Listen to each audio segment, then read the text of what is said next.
Gracias. Eh, no sé, Lina, cuando quieras. Si quieres empezar de una, puedes empezar. Listo, perfecto. Bueno, entonces buenas tardes a todos, mucho gusto. Mi nombre es Lina Escobar, soy médico de la Fundación Universitaria Sanitas, soy docente del Centro de Simulación pues, de la misma universidad y soy candidata a maestría en biomedicina del IMF Business School y de la Universidad de Nebrija. Hoy estoy con ustedes pues para hablar un poquito de genética de poblaciones.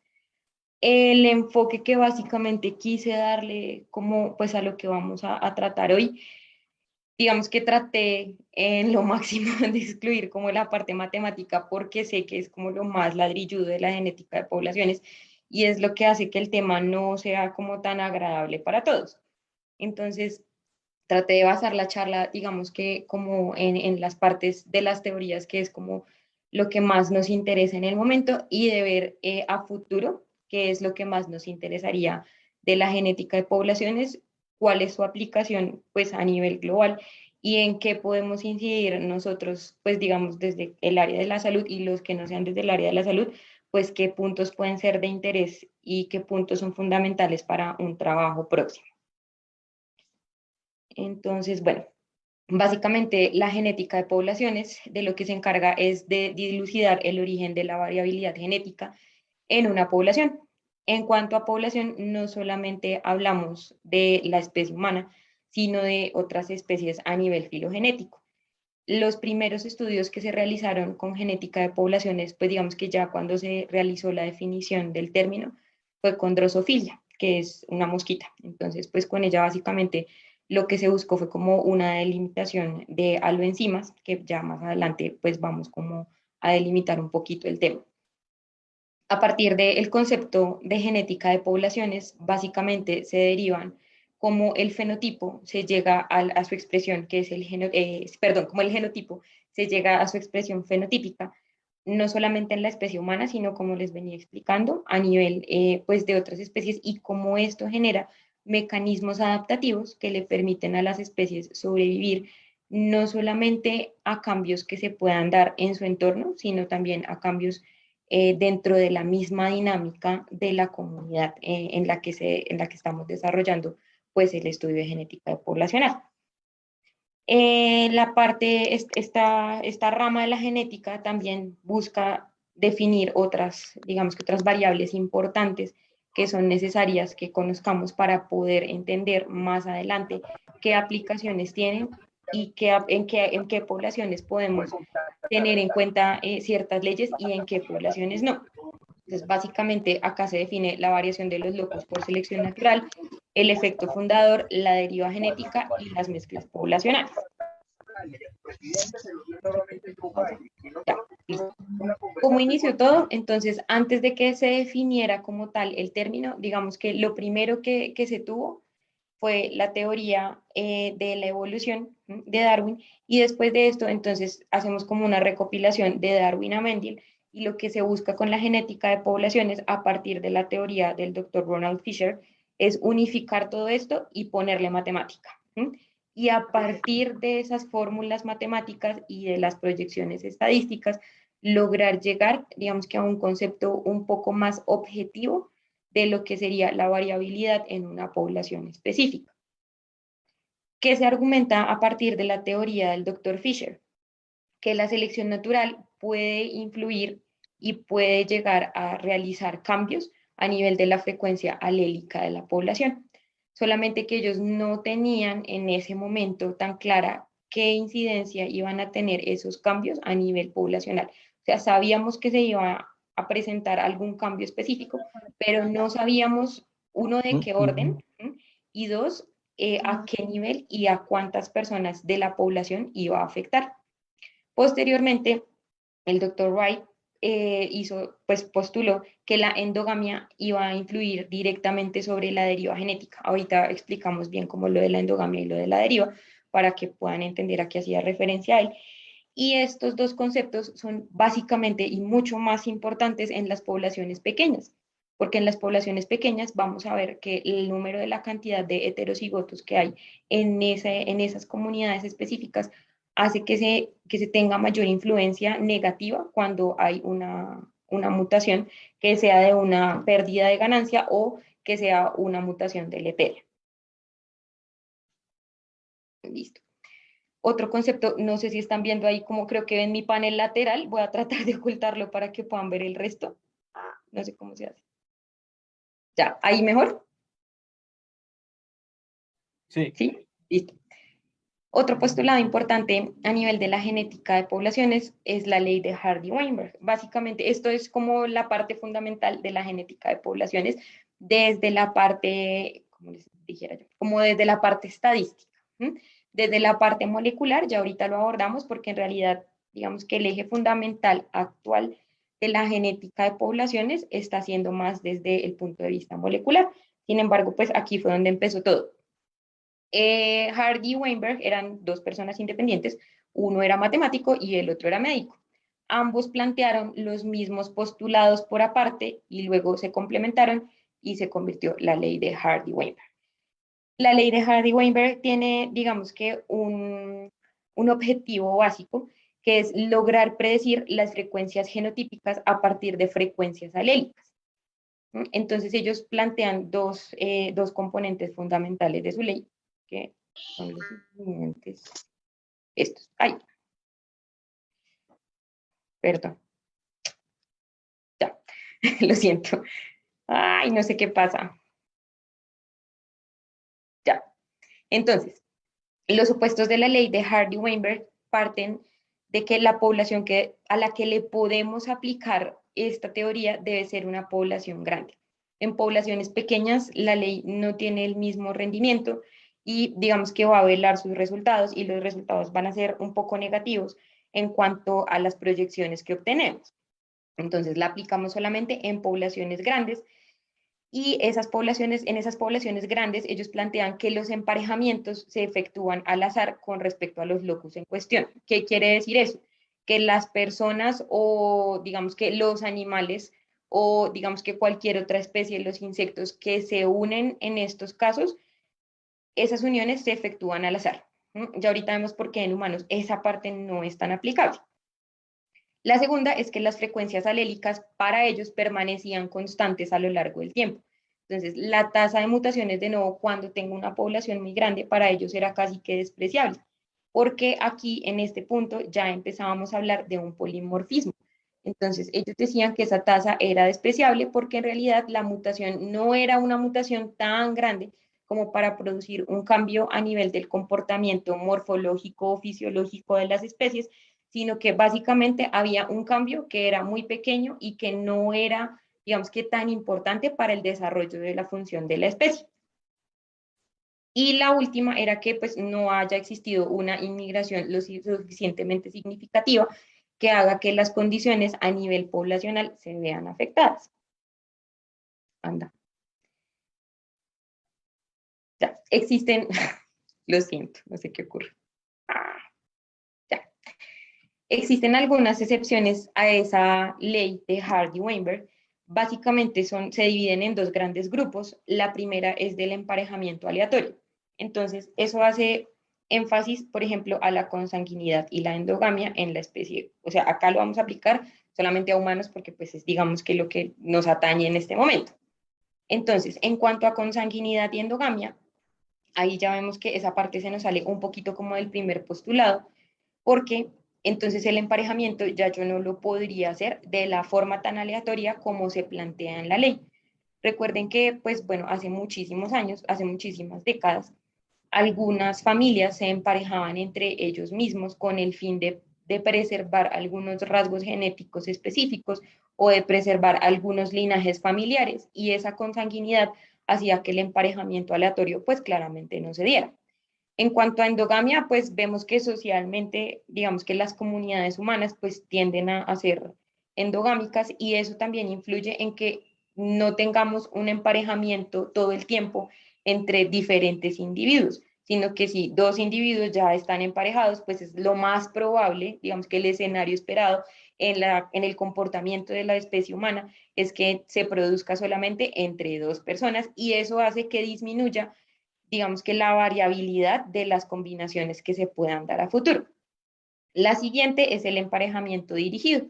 Entonces, eso era más o menos lo que les estaba diciendo. Entonces, por ejemplo, digamos que pongamos el escenario de hace muchísimos años atrás. Un padre decía, no, es que yo quiero que mi hija se case, bueno, no sé, con Pepito. Entonces, mi hija solo se puede casar con Pepito. Y ese matrimonio entre esas dos personas hacía que el emparejamiento dejase de ser al azar y eso hace pues que la ley no la podamos aplicar en estos casos específicamente. Y la estratificación, digamos que todas, por eso lo puse como en un círculo, porque todas van como muy unidas.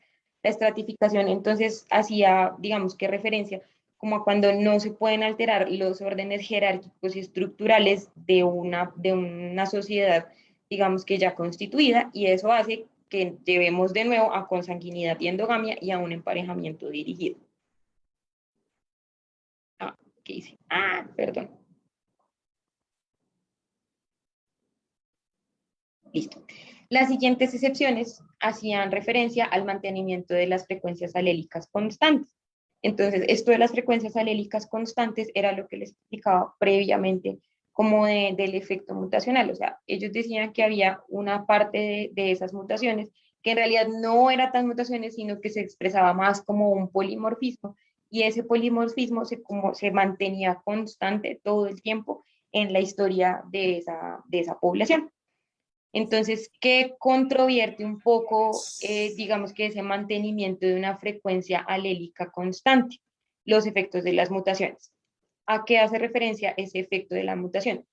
Que yo no puedo ver casi que nunca de entrada un efecto mutacional a nivel masa en una población grande. Entonces, necesito que esa mutación sea repetitiva entre varias generaciones y que esa mutación me genere un cambio en la fisiología de, digamos, por ejemplo, una enzima o en la morfología de algún individuo que haga parte de la población para poder comprobar que hubo un efecto causado por la mutación. Entonces, eso hace igual, de todas formas, a largo plazo, que la frecuencia alélica no se mantenga constante. La siguiente era la selección y eficacia biológica. Esa selección y eficacia biológica, perdón, hace referencia a un concepto que se conoce como el fitness. Entonces, el fitness se da en tres etapas diferentes. La primera es determinar si esa mutación se elimina de forma inmediata. Recuerden que, digamos que siempre que vemos en la parte del ciclo celular, cuando vemos que se produce una mutación que es muy deleteria, pues en uno de los puntos de control definitivamente yo digo, hey, esto hay que desecharlo. Entonces, digamos que ahí ese sería como el primer orden del fitness. El segundo orden del fitness se relaciona mucho con el efecto de la mutación. Entonces son como esas mutaciones que yo tengo que, como que, digamos que no veo un efecto macroscópico, sino por ejemplo sería una aloenzima, que es lo que vamos a ver ahorita más adelante. Entonces sería como una de las aloenzimas que se queda ahí constante en el tiempo y se va repartiendo, digamos que a nivel poblacional en diversas, por ejemplo, en diversas generaciones. Entonces la presentaron los padres, luego los hijos, luego los nietos, y de ahí para allá es que yo veo una expresión como definitiva del cambio, o puede que no la vea y sencillamente sea observable para nosotros cuando hagamos un estudio a nivel de orden, digamos que un poco más genómico. La siguiente sería la deriva genética. La deriva genética, digamos que es lo que más controvierte, pues en los postulados de Hardy-Weinberg, y esto es lo que hace, la deriva es lo que hace que no podamos aplicar esta ley en poblaciones pequeñas. La deriva nos dice básicamente que si yo tengo una población más pequeña, ¿sí?, y si tengo una mutación que sea deleteria, se va a presentar mucho más frecuente y de forma más grave en la población, porque es mucho más chiquita que si tengo una población de individuos mucho más grande. Eso se relaciona directamente con el efecto fundador. El efecto fundador básicamente lo que nos quiere decir es que, supongamos, yo tengo una población de 200 personas. De esas 200 personas, supongamos 25 decidieron emigrar y crear como una nueva población. De esas 50 que realizaron su migración y se establecieron en un lugar diferente, 25 de ellas, por ejemplo, tenían alguna variación genética anómala que producía enfermedad.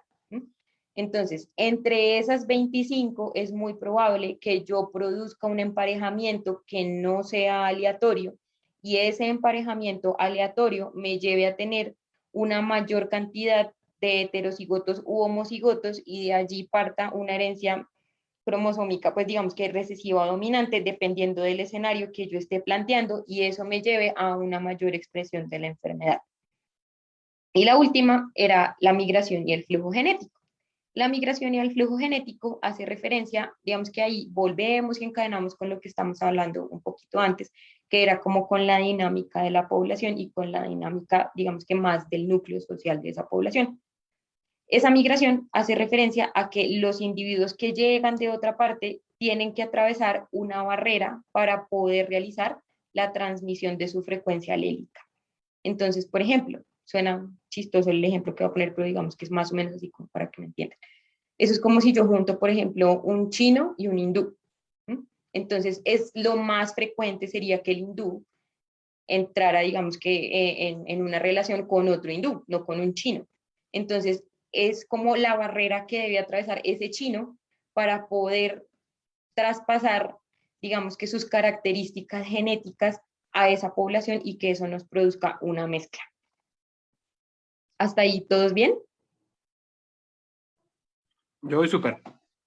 Listo. Bueno, entonces, ¿qué pasó? Todo esto sonaba súper bien en el papel, pero el problema fue que era como la genética de poblaciones con todo esto que les estoy mencionando, se volvió en parte como un patito feo. Entonces todo el mundo decía, ala, pero pues sí, todos los demás tienen su base molecular y la genética de poblaciones no tiene una base molecular. Entonces, todo se basaba en que era una mera sospecha y un montón de cálculos matemáticos que se convirtieron en un ladrillo y que nadie aplicaba porque entonces no sabíamos que era una población grande, que era una población pequeña, a quién sí, a quién no, qué otras variables epigenéticas nos iban a afectar, digamos que como la aplicación de todo lo que les estoy mencionando. Entonces, se les ocurrió la genética molecular de poblaciones. El campo nace más o menos hace unos 56 años, o sea, es muy reciente, y se empezó con el estudio de la variación de los loci de las aloenzimas de Drosophila pseudoscuro. Entonces, lo que se trató de hacer al inicio de la genética molecular de poblaciones fue tomar una enzima, digamos que no encontré como qué enzima específica usaron, porque no está en ningún lado, sino que tomaron como varias enzimas de la drosofilia. Entonces, de esa enzima específica de drosofilia se tomaron varias aloenzimas. Las aloenzimas son como variables de una misma enzima. Entonces tomaron todas esas variables y las pusieron como en un gel de electroforesis. Entonces hicieron un estudio por medio de electroforesis en gel. Esas proteínas, recuerden que pues en la electroforesis se van moviendo las proteínas dependiendo de su carga. En este caso observaron que unas proteínas se movían más rápido que otras, unas aloenzimas se movían más rápido que otras, aunque todas pertenecían a la misma enzima. Eso llevó, digamos que a una conclusión de que sí los polimorfismos generaban cambios a nivel del comportamiento de ciertas estructuras de los individuos en las poblaciones, entonces en este caso de una enzima específica. Sin embargo, perdón, por acá. Listo. Sin embargo, unos años después, el doctor Friedman no estuvo tan de acuerdo con lo de las aloenzimas, porque digamos que acá solamente estamos analizando dos variables grandes. ¿Cuáles serían? La primera sería pues que solamente las proteínas se mueven por la carga y la segunda que solamente tenemos un número de aloenzimas muy escasa para cierta cantidad de proteína que estamos analizando. Entonces, acá fue donde se implementaron los primeros estudios de secuenciación de nucleótidos, pero en la especie que se realizaron fue en Drosophila melanogaster. Estas primeras secuenciaciones de nucleótidos se realizaron de forma manual, o sea, fueron súper dispendiosas de hacer, hubo muchos problemas a nivel de la cuantificación de los nucleótidos porque claramente no se hacía de la forma más adecuada. Posteriormente apareció la secuenciación del método Sanger, que digamos que todavía se usa, ya ahorita vemos, digamos, cuál es su aplicación y en qué nos serviría en estos casos.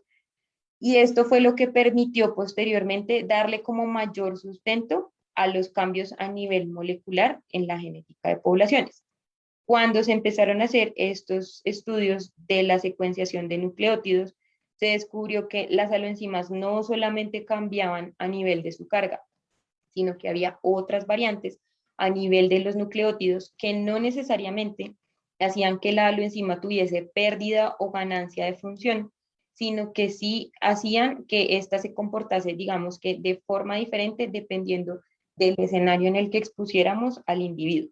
Eso quiere decir que si, por ejemplo, yo tengo una población en la que, no sé, solamente está expuesta al frío todo el tiempo, a unas condiciones climáticas específicas, y solamente está expuesta también como a algunos factores de herencia determinados, se va a comportar de cierta manera. Pero si yo muevo esas condiciones y altero, digamos que no solamente las condiciones genéticas, sino epigenéticas, eso va a hacer que el comportamiento sea diferente y solamente es visible cuando yo modifico esas condiciones del medio del individuo. Después de esto, entonces, aparece el doctor Moto Kimura. El doctor Moto Kimura hizo, digamos que unos apuntes, digamos que, ¿cómo decirlo?, como más completos. Dentro de ellos se planteó la teoría neutral. Él planteaba que no todas las mutaciones, o sea, que si tuviésemos la cantidad de polimorfismos que tenemos y todos en realidad generaran mutaciones de ganancia o de pérdida de función o de alguna variabilidad muy específica que nos alterara el comportamiento a nivel, digamos que macroscópico en los individuos, eso sería una cosa imposible porque entonces tendríamos un montón de gente diferente con un montón de características diferentes. Entonces él lo que dijo fue, planteó la teoría neutral. Entonces él decía que la mayoría de los polimorfismos y las diferencias entre las especies se producía de forma neutral. Entonces él decía que los polimorfismos se dan.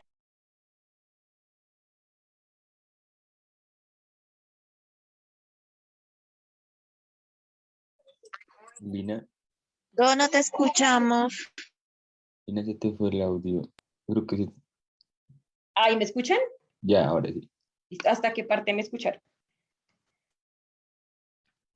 Yo creo que tiene que volver a empezar con la teoría neutral, porque en eso la estabas empezando a explicar y se Y fue. ahí se silenció. Bueno, entonces, básicamente lo que dice la teoría neutral es que la mayoría de los polimorfismos son neutrales. Eso quiere decir que la mayoría de los polimorfismos no generan un cambio a nivel macroscópico de las especies. Entonces, el doctor Kimura planteó cuatro, digamos que como cuatro ejes básicos de su teoría. El primero era que los polimorfismos eran transitorios, o sea, podía que se fijaran, digamos que había dos posibilidades, podía que se fijaran o podía que no. Cuando se fijan los polimorfismos, puede que tengan un cambio en la función del loci que estemos estudiando o puede que no. ¿Mm? Y la última era que generaban, digamos que mayor heterocigosidad, ¿no?, a nivel de una población cuando realmente se fijaban y cuando realmente producían cambios. Pero entonces él lo que decía es que básicamente no vamos a tener en la mayoría de los polimorfismos un efecto significativo. Entonces por eso él decía que los polimorfismos eran casi que completamente neutrales. Sin embargo, posteriormente, la doctora Tomoko Ota propuso esta que es la teoría casi neutral. Entonces, ella dice que en algunas poblaciones esos polimorfismos sí pueden generar cambios de orden y se convierten en casi neutrales. Entonces, ella decía que el porcentaje de los polimorfismos que en realidad sí tenían una fijación a nivel del genoma eran mucho más amplios y en realidad sí producían muchos más cambios que de pronto lo que les explicaba anteriormente, no eran notorios, digamos que en la primera parte de la población en la que se daban, sino se producían de forma posterior cuando iban avanzando como los niveles como los niveles de esa población, es decir, mis hijos, mis nietos, ¿sí? Y así sucesivamente. Listo. Básicamente en eso es en lo que vamos ahorita. ¿Qué plantean las teorías futuras? Unir el transcriptoma, ¿m?, con el genoma, con el metaboloma, y a partir de allí tomar herramientas específicas de cada una de ellas que nos permitan la secuenciación, digamos que a nivel masivo, Y aquí es donde entra, digamos que la importancia del método Sanger. Recuerden que todavía la secuenciación masiva no es del todo específica y no nos produce resultados 100% fidedignos. Entonces, ahí es donde nos devolvemos al método Sanger, donde yo tengo que verificar por medio de él que lo que yo encuentre sea diagnóstico realmente para mi paciente. Entonces, ¿cuál es, digamos que el reto a futuro? No que el método Sanger entre en desuso, sino sí buscar una herramienta un poco más eficaz para poder plantear en mis pacientes una medicina personalizada a partir de las variaciones que se han influido en la genética de poblaciones. Y listo. Ya.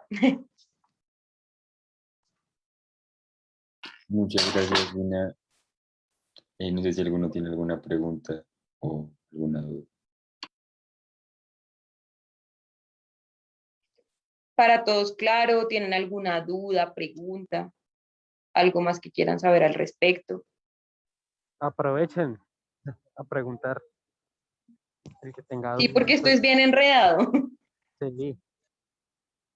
Sí, es lo que decía también, Lina, que a veces es como desechado o no visto porque entender esto es complicado.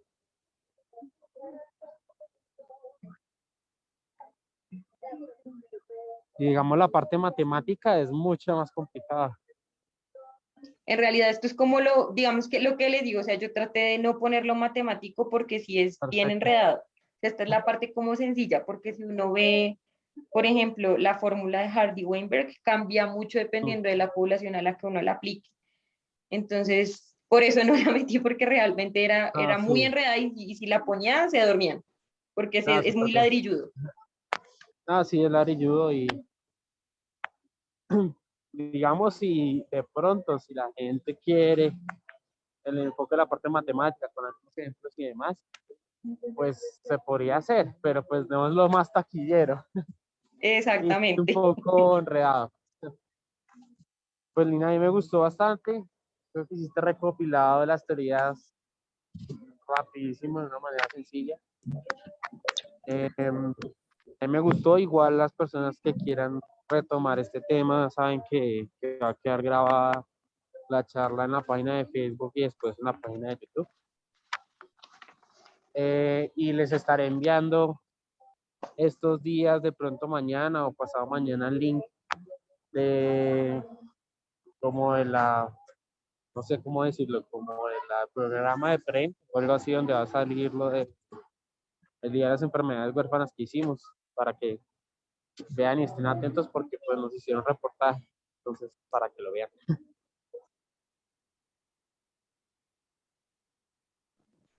Bueno, igual si les surge alguna duda en el camino, pues me escriben o me preguntan y con mucho gusto pues las resuelvo, las que tengan ahí como pendientes.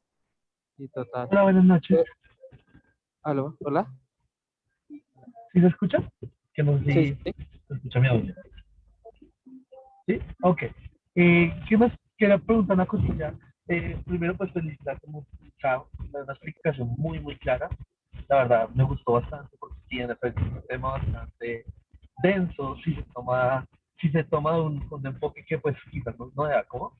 Entonces, pero es una pregunta por último que dijiste, digamos, y es que si eso es lo mismo que hace referencia, por ejemplo, cuando uno habla de la respuesta interindividual o poblacional a lo que es la respuesta de tolerancia a fármacos, teniendo en cuenta, pues, digamos, los distintos alotipos en las isoenzimas del citocromo P450. Sí. Sí, en realidad, digamos que sí vendría a influir mucho, pues lo que tú dices, como los halotipos de la enzima, sobre todo el citocromo, porque vemos que en algunos, digamos que en algunas personas sí hay como mutaciones de ganancia y en otras hay unas de pérdida de función.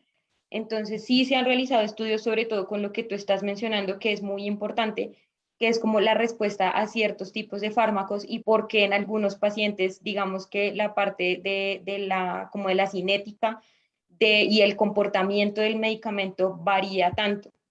Sí, se están haciendo estudios ahí y hay otra cosa importante también con lo que tú mencionas de las aloenzimas y es a nivel cardíaco. Ahorita hay estudios que permiten identificar, digamos que también en electroforesis de apolipoproteínas, riesgo cardiovascular, digamos que a largo plazo. Entonces sí se están haciendo ese tipo de estudios. Sí, con respecto a los citocromos y demás, con el tema de medicamentos, está todo el tema de farmacogenómica. Y es lo mismo, es mirar esas variaciones y cómo alteran tanto la farmacodinámica como la farmacocinética y generar recomendaciones a nivel pues, nacional de diferentes países, hasta al nivel de que para colocar ciertos medicamentos hay que hacer prueba genética. No es descabellado. En India, con un antiepiléptico, generaba mucho Steven Johnson. Entonces empezaron a analizar eso y se dieron cuenta que pues, su población tenía determinada isenzima de citocromo Y, que lo que producía era más susceptibilidad. No solo con citocromo, sino también con complejo mayor de histocompatibilidad. Se ha visto mucho. Los dos que más varían es citocromo y complejo mayor de histocompatibilidad con enfermedades autoinmunes. Pero eso va metido en toda la medicina de precisión, David, que eso es muy interesante. Ah, no, súper bueno. Es que, por ejemplo, en Europa, actualmente, los medicamentos hoy en día pues, hacer pruebas genéticas. Sí. No, y digamos, no es solo hasta allá. Si tú entras a mirarte el INVIMA, porque fue un trabajo que queríamos hacer con el doctor Cifuentes en la militar, no lo hemos retomado, pero yo sí me entré a mirar cuáles eran. Hay una plataforma que se llama Pharma GKB, algo así, que es una plataforma para mirar recomendaciones de cada medicamento a nivel de farmacogenómica. Y entramos a comparar esa tabla con los del INVIMA y hicimos una interconexión de esas dos tablas y habían como 12 medicamentos que estaban en las dos bases, tanto del INVIMA, en lo de básico y el de nosotros. Sin ir de tan lejos, con aciclovir, con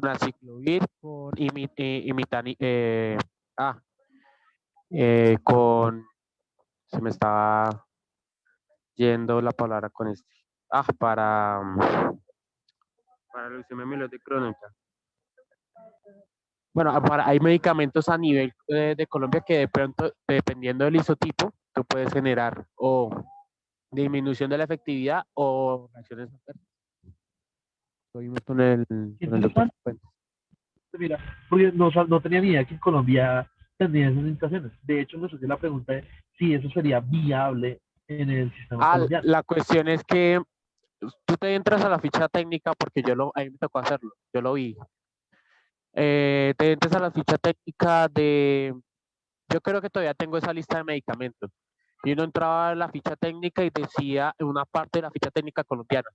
Se ha visto que algunos pacientes con tal isoforma de complejo mayor de compatibilidad pueden generar hipersensibilidad, pero no hacen una recomendación fuerte ni obligatoria de hacer el examen antes de dar el medicamento. Solo dice la ficha técnica del medicamento de INVIMA, que eso daba como la información, más sin embargo no era obligatorio hacer la prueba genética antes de dar el medicamento. Pero entonces te genera la duda y si preciso el paciente hizo una reacción, pues ahí sí tendría que analizarse. Eso lo vimos con el doctor Cifuentes.